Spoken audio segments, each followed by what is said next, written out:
आनंद से भोजन पाया। अपने सखा समुदाय को भोजन खिलाया और फिर परमात्मा ने कहा कि आप लोग ऐसा करो, विलंब हो रहा है, आचार्य लोग भी अपने कार्य से निवृत्त हो गए होंगे, आप लोग लौट के चले जाइए। अब वो जो यज्ञ पत्नी आती है वो कहने लगी, महाराज जी हम अपने पतिदेव का अपमान करके आए हैं, हम लोगों ने कहा नहीं था कि कहाँ जा रहे हैं, इतना विलंब हो गया। यदि ब्राह्मण लोग सभी कार्य से फुर्सत हो गए होंगे और भोजन के लिए बैठे होंगे, जब हम लोग जाएंगे तो बड़ा दंड मिलेगा, बहुत दंड देंगे आचार्य लोग। इसलिए महाराज जी कृपा करो, अब हमें जाने की इच्छा नहीं है। परमात्मा ने दिव्य ज्ञान उनको दिया कि देखिए जो एक बार मेरा हो जाता है संसार में उसको फिर भय नहीं रह जाता, और ये बिल्कुल पक्का सिद्धांत सूत्र है, जीवन में उतारना योग्य है। यदि आप थोड़ा सा भी यजन करना प्रारंभ कर दीजिए भगवान का और गोविंद के चरणों में आप प्रणतिपात करके समर्पण कर दें अपना, तो ये संसार का ऐसा कोई जीव नहीं जो आपको कोई भय प्रदान कर सके। परमात्मा का सामर्थ्य, तो भगवान ने कहा आपको चिंता की आवश्यकता नहीं, आप तो ये कह देना कि मुझे ब्रह्म का दर्शन हो गया। ऐसा समझा करके भगवान ने उन ब्राह्मण की स्त्रियों के लिए विदा किया। वो स्त्री भगवान का वह विग्रह हृदय में धारण करके लौटी। यहाँ देखा तो संध्या का समय हो गया, अंधेरा लगने लगा था। एक जो ब्राह्मणी थी उसने सभी पंडित जी लोगों को भोजन की व्यवस्था कर दी थी, और ब्राह्मणों के उदर में भोजन चला गया तो क्रोध थोड़ा शांत हो गया। कहाँ गई थी, समाचार दिया, उन्होंने समझाया कि महाराज जी मैंने सुना है कि द्वापर के अंतिम समय में भगवान का अवतार होना था, तो मुझे लगा कि महाराज जी परमात्मा का अवतार हो गया तो दर्शन करने की इच्छा थी। जो ब्रह्म निगम निर्विशेष निराकार है वही सर्वेश होकर के साकार रूप लेकर के और वृंदावन में गली गली में घूम रहा है। ब्राह्मणों को पहले तो भरोसा नहीं हुआ कि ऐसा हो नहीं सकता, कि जो पढ़ी लिखी नहीं है, कोई ज्ञान नहीं इनके अंदर, इन्होंने कोई पवित्रता का आचरण नहीं किया। यम नियम प्रत्याहार ध्यान धारणा समाधि आदि अष्टांग योग हम लोगों ने किए और हमारी पत्नियों ने कुछ नहीं किया, तो इनको भगवान का दर्शन कैसे हो सकता है। सुखदेव स्वामी कहते हैं कि देखिए, नासम द्विजाति संस्कारो ना निवासो गुरु रपी ना तपो नात्म मीमांसा ना सोचम न क्रिया शुभा। कोई किसी प्रकार का ऐसा लक्षण इनके अंदर नहीं है कि भगवान का इनको दर्शन हो जाए। और हम लोगों ने बड़े नियम से पूरा जीवन निकाला है परमात्मा को प्राप्त करने के लिए। ऐसे कैसे हो सकता है कि हमको परमात्मा का दर्शन नहीं हुआ और इन पत्नियों के लिए भगवान का दर्शन हो गया। एक ब्राह्मण ने समझाया कि महाराज भगवान का यही नियम है, परमात्मा हजारों स्थितियों गाने वाले के यहाँ का मौन हो जाए, नाना प्रकार का स्तवन, भगवान का सहस्र नाम शतनाम, अनेक प्रकार की स्थितियां आचार्य लोग गाते हैं और भगवान वहां पर मौन हो जाते हैं। और गांव की गवारनियां ग्वाल में परमात्मा को कहती लाला नित पनैया तो उठा दो, तो परमात्मा वही त्रिलोकी का नाथ जिनके अंदर कोई किसी प्रकार की योग्यता नहीं, उनके जूता चप्पल उठा करके भगवान देते हैं। इसलिए महाराज मैंने तो यही निष्कर्ष निकाला है इस कथा से कि प्रेम ही के लभ्यो महु, बिना प्रेम के परमात्मा को प्राप्त करना बड़ा कठिन है। कितना भी आप अष्टांग योग कर लीजिए, कुछ भी कर लीजिए, प्रभु व्यापक सर्वत्र समाना, प्रेम ते प्रगट हो यह हम जाना, राम ही केवल प्रेम प्यारा, जान ले जो जाननी हारा। केवल प्रेम का आश्रय लेने वाले जो व्यक्ति हैं उनको परमात्मा सुलभ हो जाते हैं। अब ब्राह्मणों को लगा कि देखिए हमें तो दर्शन नहीं हो पाया, लेकिन हमारी पत्नियों ने परमात्मा का दर्शन कर लिया, इसलिए कुछ ना कुछ लाभ तो हमें प्राप्त हो जाएगा। और इस प्रकार से आत्म संतुष्टि करके आचार्य लोगों ने यज्ञ को पूर्ण किया। परमात्मा वृंदावन पधारे। एक बार क्या हुआ, आचार्य सुखदेव स्वामी बड़े सतर्क हुए, सावधान हुए और एक गुहात अपि गुहितमम, गुप्त से भी परम गुप्त कथा का प्रवचन प्रारंभ किया। इस कथा को कहने के पहले आचार्य जी ने अपने शिष्यों के लिए और श्रोताओं के लिए बार बार सावधान किया कि अब मैं जो कथा सुनाने जा रहा हूं, ये कथा योग योगेश्वर भगवान कृष्ण की है। भगवान का नाम योगेश्वर है, योगियों के परम गुरु है परमात्मा। उन परमात्मा की एक क्रीड़ा है, एक बहुत बड़ी और गुप्त भगवान की सुंदर छवि, जिसमें परमात्मा ने अपनी आत्माओं को आनंद प्रदान किया। उस कथा का नाम रास पंचाध्यायी है, महारास परमात्मा का। और ये जो महारास है महाराज, इसकी यदि कथा सुखदेव स्वामी गाते तो एक दूसरी भागवत तैयार हो जाती। लेकिन श्री सुखदेव स्वामी ने विचार किया कि ये कथा जो है प्रत्येक व्यक्ति के अधिकार के लिए नहीं है। इस कथा का अधिकारी बिरला व्यक्ति होता है, और अनाधिकारी व्यक्ति के यदि हृदय में ये कथा डाल दी जाए तो इसका आनंद तो लेगा नहीं, तो अनेक प्रकार के इस पर टीका टिप्पणी करना प्रारंभ कर देगा। कथा भी एक दान है। गोपी गीत में गोपियां कहती हैं महाराज भूरी दा जना, वह आचार्य इस संसार का सबसे बड़ा दानी है जो भगवान की कथा का दान करता है। तो सुखदेव स्वामी ने विचार किया कि दान भी सुपात्र में होना चाहिए। यदि कुपात्र में दान दिया जाए तो देने वाला और लेने वाला दोनों नरक की आत्मा को प्राप्त करता है। इसलिए बड़ी सावधानी की आवश्यकता है इसमें। तो आचार्य जी ने बिल्कुल सूक्ष्म रूप से यह कथा सुनाई, और 335 अध्यायों में केवल 5 अध्याय में ये कथा का दान कराया। परमात्मा के उस विग्रह को श्री आचार्य स्वामी ने प्रणाम किया और कहा राजन, योगेश्वर परब्रह्म परमात्मा ने विचार किया कि जिन गोपांगनाओं के लिए मैंने आश्वस्त किया था और कहा था कि आप लोग चिंता न करो, आपकी इच्छा पूरी करेंगे, चीर हरण करके परमात्मा ने उनकी देह निवृत्ति कर दी थी। उनका जो चित्त था वो आत्मा में रमण करने लगा था। इसलिए प्रभु ने विचार किया कि उनका चित्त बिल्कुल पवित्र हो चुका है, शरीर में कोई स्थिति उनकी बची नहीं, इसलिए परमात्मा ने उनके मिलन की कामना जलाई। दिव्य शरद पूर्णिमा की रात्रि थी, शाम का समय। पूर्णिमा को चंद्रमा 16 कलाओं से उदय होते हैं। एक तो भगवान चंद्रवंश में अवतार लिए, दूसरा भगवान का नाम श्री कृष्ण चंद्र भी है, और तीसरा चंद्रमा के वंश होने के कारण रात्रि का अवसर है, शाम का समय है। अमावस्या को चंद्रमा बिल्कुल जीर्ण क्षीण रहते हैं, ना के बराबर, और पूर्णिमा को पूर्ण चंद्रमा का वास रहता है। 16 कलाओं से युक्त महात्मा चंद्रमा। परमात्मा ने योग माया को बुलाया और कहा जैसे मास दिवस का दिवस भा मरम न जाने कोई, रथ समेत रवि ठाकुर निशा पवन दिदियो। राम जी ने सूर्य वंश में अवतार लिया था, तो सूर्य भगवान को 1 माह तक का अवसर मिला था दर्शन करने का, और सूर्य रथ के साथ भगवान राम जी का दर्शन करते रहे 1 माह पर्यंत।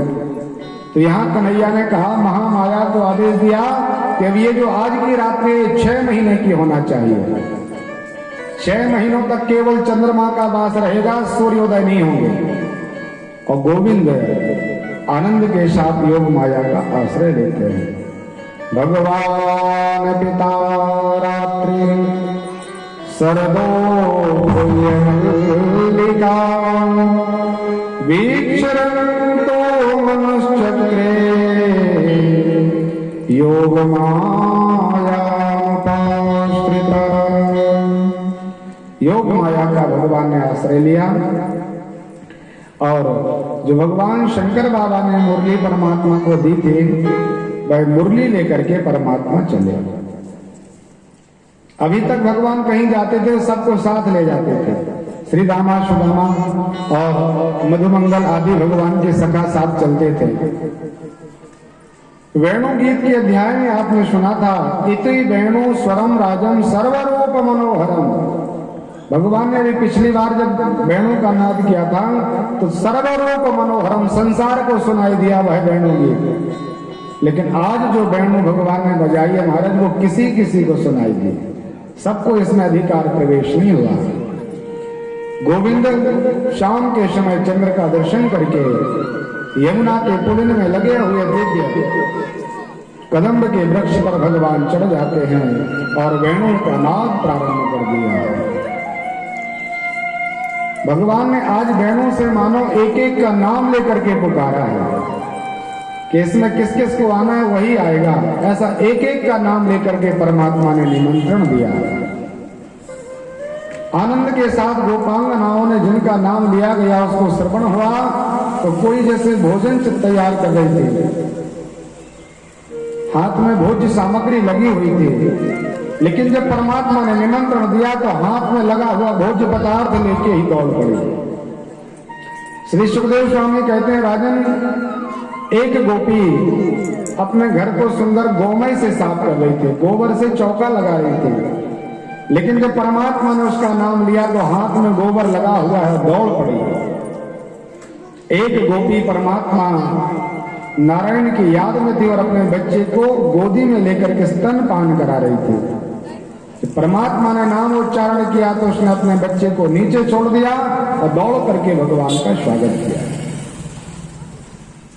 कोई अपने शरीर को तैयार कर रही थी भगवान के प्रति, तो एक आंख में अंजन लगाया उसने, लेकिन जब परमात्मा ने वेणु का नाद श्रवण कराया तो एक आंख में लगा पाई और दूसरे में लगाई नहीं, ऐसे ही भाग पड़ी। बिहलवान होकर के परमात्मा का स्वागत किया। बाई घड़ी धन्य जहां गोपियों ने नृत्य कियो, बाई घड़ी धन्य जहां ललिता सुहाई थी, ब्रज की ये गोरी गोरी उम्र ही की थोड़ी थोड़ी, एक आंख आंज एक आंज हो न पाई थी। ठाणे रव कन्हाई बलभद्र जी के भाई, निक ऐसी तो बजाओ जैसे बादन बजाई जाती। गोपांगनाएं कहने लगी, महाराज जैसे पहले आपने वेणु बजाई है उसका दिव्य आनंद चाहिए। तो जब गोपांगनाएं इकट्ठी होने लगी तो भगवान ने मन में विचार किया कि धन्य है आप लोगों के भाग्य, इस रास का अधिकारी इंद्र नहीं है तो देवताओं का राजा है, 33 कोटि के देवता का अधिकार जिसको प्राप्त है। इस राज का और इस रास क्रीड़ा का अधिकार ब्रह्मा जी को भी मैंने प्रदान नहीं किया। विचार कीजिए, वरुण सूर्य कुबेर दिक्पाल आदि जो बड़े बड़े देवता हैं उनको इसमें अवसर नहीं मिला। महात्मा वशिष्ठ, व्यास, विश्वामित्र, अत्रि महाराज, अनेक प्रकार के परमहंस संतों को भी इस रास का किसी प्रकार से अधिकार भगवान ने प्रदान नहीं किया। तो गांव की वो गोपियां जब परमात्मा के पास पहुंची तो भगवान ने उनका दिव्य स्वागत किया। स्वागतम हो महाभाग, महाभाग कहा परमात्मा ने कि आप लोगों के भाग्य की सराहना कौन कर सकता है जो आज ये अवसर तुम लोगों को प्राप्त होने जा रहा है। सब इकट्ठी हुई, परमात्मा को चारों तरफ से घेर लिया। गोविंद ने विचार किया कि ऐसा न हो इनके अंदर किसी प्रकार का कोई दोष हो और मैं रास में इनको सम्मिलित कर लूं। अभी तक की क्रीड़ाओं में ऐसा तो दर्शन नहीं हुआ, फिर भी एक बार परीक्षण होना चाहिए। तो भगवान ने कहा आप लोग यहाँ पर क्यों आए हो? पहले भगवान ने स्वागत किया कि स्वागतम हो महाभागा, हम आपका बार बार स्वागत करते हैं। प्रियम किम करवाणी वा, आपका कौन सा प्रिय कार्य कर दूं? लेकिन भगवान दूसरे ही शब्द में कह देते हैं ब्रजस्या नामयम कश्चित ब्रूता गमन कारिका। आने का कारण क्या है? रात्रि का समय है, अंधेरा लगा हुआ है, आप अपनी पति का, सास ससुर का, अपने पुत्र पुत्री आदि का त्याग करके यहाँ एकांत में जंगल क्यों चली आई? गोपांगनाओं से भगवान ने कहा रजन्येशा घोर रूपा घोर सत्व में सेविता। ये रजनी का समय है, चारों तरफ फूल खिले हुए हैं, शरद ऋतु है, चंद्रमा की दिव्य छटा छटक रही है और यमुना कुंड पर अनेक प्रकार के रात्रि के पुष्प खिले हुए हैं। इन सब का दर्शन कर लिया, अब आप लोग घर चले जाओ। गोपांगनाओं ने विचार किया, परमात्मा के स्वरूप को कौन जान सकता है? पहले कहते हैं कि आइए, और आगे तो कहते हैं चले जाओ। तो उन्होंने कहा महाराज चले तो जाएंगे हम, लेकिन जाकर के भी महाराज हम क्या कर लेंगे? पादाम न चलत यम विष्णु बवायो, ये पैर आपके तरफ से कहीं दूसरे तरफ चलते नहीं है, मेरा मन अन्यत्र कहीं लगता नहीं है। यदि कुछ बोलने का हमें अवसर मिलता है तो आपके गुणानुवाद के सिवाय मुझे कुछ आता नहीं है। इन नेत्रों से कहा जाए कि महाराज कुछ देखिए, तो प्रभु आपके दर्शन के अतिरिक्त कोई लालसा नहीं है। क्या करें, कहां जाएं महाराज? तो भगवान ने दिव्य जो अपना लोकाचार होता है, लोक धर्म होता है, उसकी दिव्य व्याख्या परमात्मा ने गोपांगनाओं से की और कहा देखिए आप लोगों का एक ही कर्तव्य, एक ही धर्म है,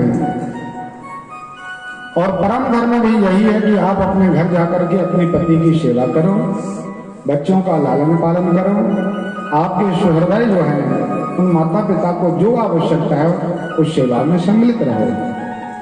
यदि आप ये करेंगे तो निश्चित रूप से हमारी प्रसन्नता आपके लिए प्राप्त होगी। और यदि आप अपने पति का त्याग करके, अपने परिकरों का त्याग करके और इस प्रकार से उनका अपमान करके मेरे पास आई हो तो मेरी प्रसन्नता आपके लिए प्राप्त नहीं होगी। परमात्मा ने सुंदर दृष्टांत दिया, दुशीलो दुर्भगो वृद्धो जड़ो धनो हंतव्यो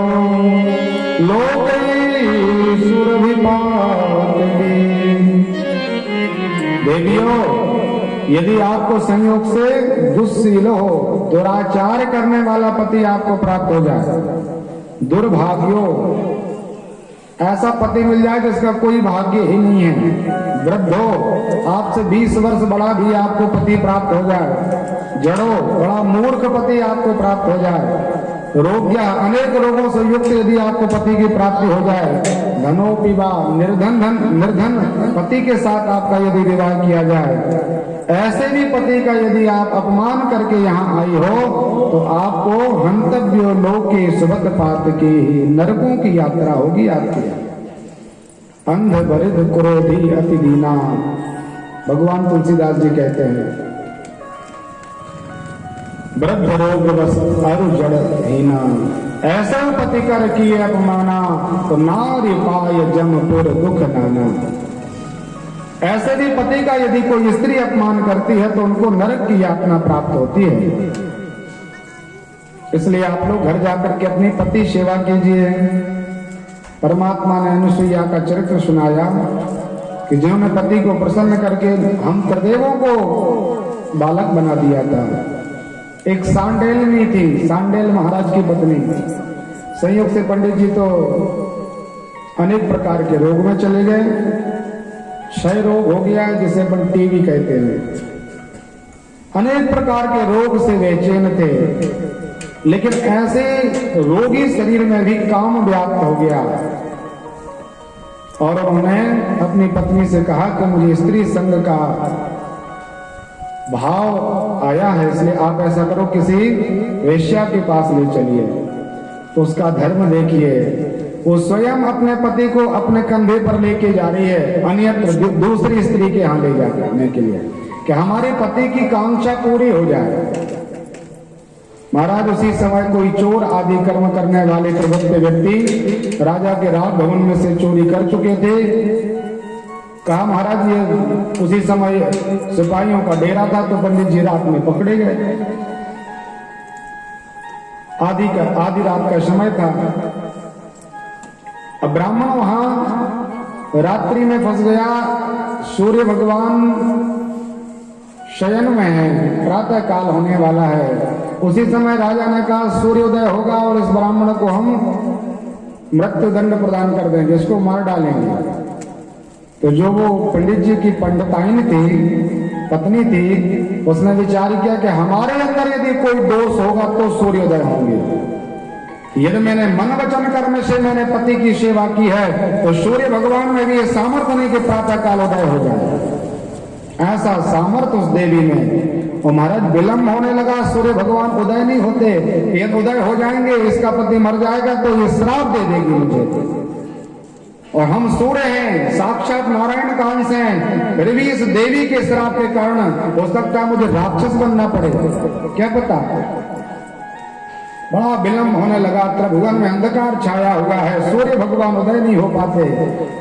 तो फिर अनसुईया मैया आई, उन्होंने कहा कि आप चिंता न करो, भगवान की इसमें क्रीड़ा है, लीला है। आप ऐसा करो, सूर्य को उदय हो जाने दीजिए, और सूर्य उदय होंगे, निमित्त बनेंगे, आपके पति मर जाएंगे, 1 मिनट में हम आपके पति को जिंदा कर देंगे। अनसुईया मैया ने पुनः पातिव्रत धर्म के प्रभाव से महाराज जी को सशरीर जिंदा कर दिया। परमात्मा ने समझाया, ये होता है पतिव्रता धर्म का फल। अरे सावित्री ने तो अपने पति को लौटा के 500 वर्ष की आयु कर ली थी। यम और देवराज धर्मराज से भी युद्ध किया था। बार बार भगवान ने दृष्टांत दिए, गोपांगनाओं ने कहा मरद बस अब चुप हो जाइए, अब हमें आपकी बहुत ज्यादा कथा सुनने की आवश्यकता नहीं। प्रभु ने कहा क्यों? कहा जैसे आपने इतनी कथाएं हमें सुनाई, अब एक कथा आप हमारी सुन लीजिए।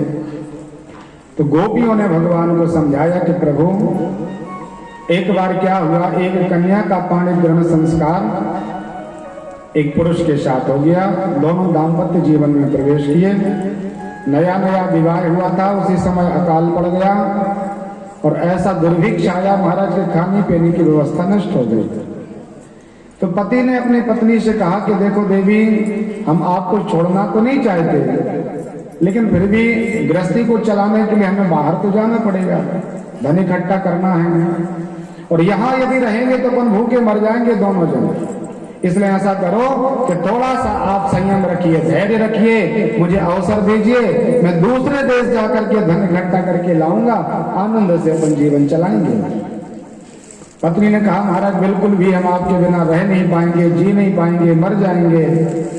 अनेक वचनों को समझाया। तो पति ने क्या किया, एक फोटो, एक चित्र पत्नी को प्रदान कर दिया और वह चित्र देख करके कहा कि जब तक हम आते नहीं तब तक आप इसी चित्र को देखते रहना और ये समझना ये ही हमारे पतिदेव है। उसने भी विचार किया ठीक है, आश्रय तो मिल गया। ऐसा विचार करके वह पत्नी की एक चौकी पर पतिदेव की फोटो रख ली, अंदर से दरवाजा बंद कर लिया और विचार किया कि जब तक पतिदेव आ नहीं जाएंगे तब तक दरवाजा भी हम खोलेंगे नहीं, किसी पर पुरुष का दर्शन हमें नहीं करना। शास्त्रों में आदेश है कि यदि आपके पति परदेश या कहीं अन्यत्र गए हों, जब तक आपके पति लौट नहीं आते तब तक आपको सुंदर तैयार नहीं होना चाहिए, सजना सवरना नहीं चाहिए। वैराग स्वरूप बना करके वह अपने पति की सेवा में लग गई। उसी फोटो की चंदन कुमकुम लगाती, भोजन करा देती, फिर स्वयं भोजन पाती, उनको सहला देती, सुला देती, फिर सो जाती। करते करते महाराज 1 माह पूर्ण हो गया और वह उनका जो पति था वो विशाल धन लेकर के बाहर आया। बाहर से आवाज लगाई, अरे ओ देवी, मैं आपका पति बाहर खड़ा हूँ, बहुत सारा धन लेके आया हूँ, जल्दी से दरवाजा खोलो, मेरा स्वागत करो। इतनी कथा सुनाई गोपियों ने भगवान नारायण के लिए। और कन्हैया से कहा महाराज अब आप ही बताइए उस देवी का धर्म क्या है। उसी समय वो भगवान मान करके उस चित्र का पूजन करने लगी। आधा पूजन हुआ था, आधा पूजन शेष था। तो गोविंद आप बताइए उसको उस चित्र का पूजन करना चाहिए, अन्यथा सशरीर जो उसके पतिदेव आए हैं तो उस पूजन का त्याग करके और अपने पति की सेवा में लगना चाहिए। परमात्मा ने कहा इसमें बहुत बड़ी बात कुछ नहीं है। अरे चित्र की महिमा तब तक है जब तक कि इनके शरीर रूपी पति की प्राप्ति नहीं हुई। तो जो साक्षात शरीर रूपी पति आ गया हो तो चित्र हटा करके अपने पति की सेवा में निमग्न होना चाहिए। कन्हैया ने कहा जब इस प्रकार का ये निर्णय दिया तो गोपांगनाओं ने कहा महाराज यही तो हम आपसे कह रहे हैं, यही तो बात है, इसी के लिए तो हम सब इकट्ठे होके यहाँ आए हैं। परमात्मा ने कहा कैसे? तो उन्होंने समझाया कि देखिए जब तक इस जीवात्मा के लिए अपने शरीर में भान रहता है कि हमारे माता पिता, हमारी पत्नी, हमारे पति, हमारा पुत्र, हमारी बेटी, तब तक महाराज अक्षरशः पालन होना चाहिए कर्तव्य का। और ऐसा न करें कि आपका बिल्कुल भी आत्मा में ज्ञान पहुंचा नहीं और आप आडंबरी ज्ञान बना करके इस संसार के लोकाचार से बचने के लिए, सेवा भाव से बचने के लिए आप कहने लगे महाराज संसार में कोई किसी का नहीं होता सिवाय परमात्मा के। लेकिन जिस दिन आपका देह से मान टूट जाए और आप विचार करने लग जाएं कि सच्चे अर्थों में आत्मा का पति सिवाय परमात्मा का कोई नहीं हो सकता, अखंड कोटि ब्रह्मांड आदि नायक ही संसार के पतिदेव हैं, प्राणनाथ हैं, ऐसा जिस दिन मन आपका हो जाए उसी दिन परमात्मा की मिलन की कांक्षा प्राप्त होती है। तो भगवान ने विचार किया कि इनका मन तो बड़ा निर्मल हो गया, इन्होंने आत्मा का अधिकार ग्रहण कर लिया और सभी प्रकार से देह की निवृत्ति हो चुकी है, इसलिए भगवान ने रास प्रारंभ कर दिया। एक गोपी जो पीली पीली से ओढ़नियां ओढ़ के आई थी, कुछ छिद्र थे, थोड़ी मैली भी थी, बहुत अच्छा वस्त्र भी नहीं था उसका, लेकिन उसने विचार किया कि नहीं कहाँ बैठेंगे, बैठने के लिए कोई आसन तो डालना है, इसलिए उसने अपनी वही चुनरिया ओढ़नी और यमुना के पुलिन पर बिछा दी, ठंडी ठंडी बालू के ऊपर, और कहा लाला इस पर विराजमान हो जाओ। गोविंद को जो उसने वस्त्र प्रदान किया महाराज, तो आज परमात्मा को ऐसा लग रहा है जैसे जगत का सबसे सुंदर हमें बिछौना प्राप्त हुआ है, श्रेष्ठ वस्त्र प्राप्त हो रहा है। ऐसा परमात्मा ने तत्काल उस पर जाकर के बैठकर आनंद लिया। श्री सुखदेव स्वामी कहते हैं राजन, भगवान को संसार के व्यक्ति अनेक प्रकार का भोग चढ़ाते हैं, वस्त्र चढ़ाते हैं, नैवेद्य चढ़ाते हैं, राजसीय परमात्मा का श्रृंगार करते हैं, लेकिन गोपालांगण दर्दमो विहर से लज्जा धरे लज्ज से, भगवान को वहां जाने में लज्जा आती है। मौनम सताम वेदते, मौन हो जाते हैं भगवान। और जब प्रेम से आर्तनाद करके व्यक्ति कहता है हे माधव, हे राघव, हे भोलेनाथ आ जाइए, आर्तनाद के भाव के साथ परमात्मा को जब भक्त बुलाता है तो परमात्मा पर लक्ष्मी का भी त्याग करके चले आते हैं। आनंद के साथ भगवान विराजे, अनंत गोपांगनाओं के बीच में भगवान बैठे हैं। कामदेव आए और कहा महाराज बड़ा सुंदर माहौल बना हुआ है, अनंत गोपांगनाएं हैं और विश्व सुंदरी स्त्रियां और विश्व सुंदर आप, इसलिए महाराज मुझे लगा कि आनंद आएगा। तो प्रभु ने कहा कि देखिए ये बहुत बड़ा युद्ध होने जा रहा है, इस युद्ध में यदि आप जीत जाओगे तो हम आपके बेटा बन जाएंगे, और यदि महाराज हमने आपको परास्त कर दिया इस युद्ध में तो आपको मेरा बेटा बनना पड़ेगा।